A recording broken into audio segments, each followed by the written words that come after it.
Have you ever wondered what happens when the operational reality of a business just completely detaches from its documented history? Every single day, legal and compliance teams make huge decisions based on this vast architecture of paperwork. But today, we're looking at a fundamental vulnerability hiding right inside modern corporate compliance. We're going to map out exactly how this happens, why traditional audits completely miss it, and most importantly, how you can verify what's actually true. So, consider this central paradox. If a notarized, legally binding contract says an employment relationship began on October 1st, but a server log shows that exact same person disarming a corporate alarm system every morning since August 1st, which one is lying? Look, the paper document is fully executed, right? But the system log is an automated machine record. They literally cannot both represent the truth. And this paradox right here, it really challenges our baseline trust in paper documentation. Which brings us to part 1, the paper illusion. You know, every standard onboarding process out there rests on this one quiet assumption, trusting that the piece of paper actually tells you when something started. A contract has a date, an HR file has a date, and legal teams, they treat that date as the definitive beginning of the relationship. It's treated as an absolute fact. But here's the thing, treating a documented date as an operational fact is a critical investigative error, and it brings us to the core evidentiary problem of this whole analysis. Dates on paper are a choice. Dates in a server log are not. Think about it. A document is drafted by humans, and humans have agendas, quotas, and compliance checklists to satisfy.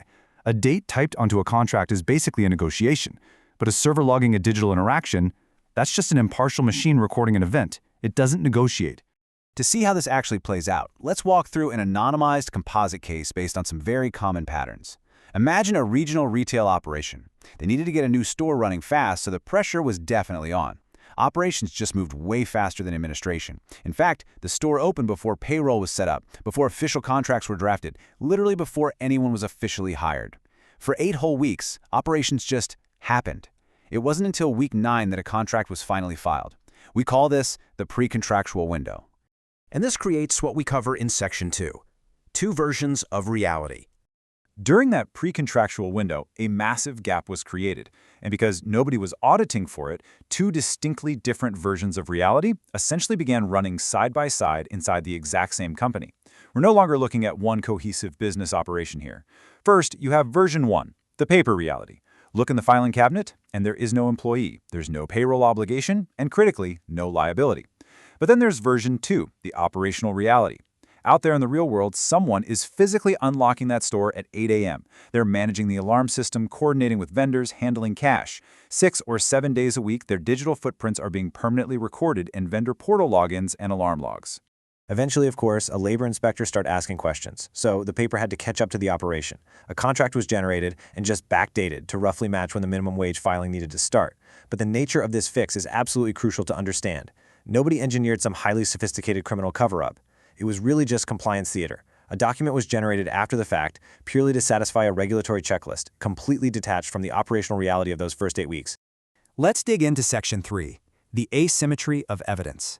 So why did the labor inspector miss the truth here? Well, the contract was internally consistent. It was properly signed, notarized, all of that. The inspector reviewed the file and just marked the company as compliant. They missed the truth because they failed to understand evidence asymmetry. They only checked paper against other paper. They never once cross-referenced the official document against the actual operational telemetry. You see, paper evidence proves exactly one thing, that people were willing to put a specific date on a piece of paper and sign it. It proves willingness. System telemetry, on the other hand, records impartial, time-stamped actions. An access log doesn't know its evidence. It's not trying to comply with labor laws. It just generates a timestamp for an arm, a disarm, a login, or a logout. It has absolutely zero incentive to be convenient for anyone's compliance file. That leads us to Section 4, the forensic evidence framework.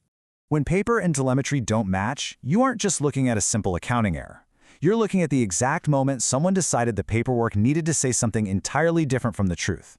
But to analyze this without bias, we have to shift away from assumptions of guilt or innocence and use a really clinical objective verification method. So there are 5 strict tiers of evidence, and distinguishing them is essential if you want to avoid jumping to premature conclusions. Tier 1 is the observable artifact. This is just the signed contract itself. It exists. Tier 2 is the authenticated technical fact. Say, the alarm was disarmed at 8 a.m. by a specific user code. Tier 3 is analytical inference. By comparing Tier 1 and 2, we can safely infer that operations predated the contract. Tier 4 is an unresolved hypothesis. Was the paperwork delayed because of harmless negligence, or was it intentional fraud? Well, we don't know yet. And finally, Tier 5 is the legal determination, like finding a compliance violation. Our job in verification is to strictly stick to those first 3 tiers. Moving on to Section 5, Capabilities and Limitations. To maintain strict analytical rigor in any investigation, we have to clearly define the boundaries of our evidence. System logs are incredibly powerful, for sure, but they aren't omnipotent. If we overstate what telemetry proves, the entire investigation just loses credibility. System evidence can establish definitive technical facts, accurate timestamps, physical system interactions, network logins. It proves an action actually occurred. However, it cannot establish intent. It cannot tell us a person's state of mind when they logged in, nor can a server log definitively establish someone's legal employment status. Now, a pattern of discrepancies certainly changes the standard of review, but a pattern does not automatically prove malicious intent. It simply proves the paper is wrong. Now for our final section, verifying operational reality. So how do we actually apply this methodology? Look, if an organization relies purely on paper audits, it's going to remain vulnerable. To transition from theory to practical application, teams really need to fortify their internal audits. Here are 3 actionable principles you can build right into your review process. Step 1, treat contract dates as claims, not facts. Remember, a notarized date tells you when someone signed, not when the work started. Step 2, cross-reference against passive systems. Check badge access, VPN logs, or point-of-sale terminals. These systems don't know they're being audited, which makes them much harder to manipulate. And Step 3, audit that pre-contractual window. The highest compliance risks almost always accumulate in those quiet, unrecorded months right before the official paperwork was generated. At the end of the day, paper agrees with whoever writes it. Systems do not negotiate. So I want you to consider your own compliance frameworks and ask yourself this specific question. What is the absolute largest gap you've ever seen between what a legal document claims and what the passive systems actually recorded? If you're only verifying paper against other paper, you haven't actually verified anything at all. Simvansky Labs and Research, Forensics over Fiction.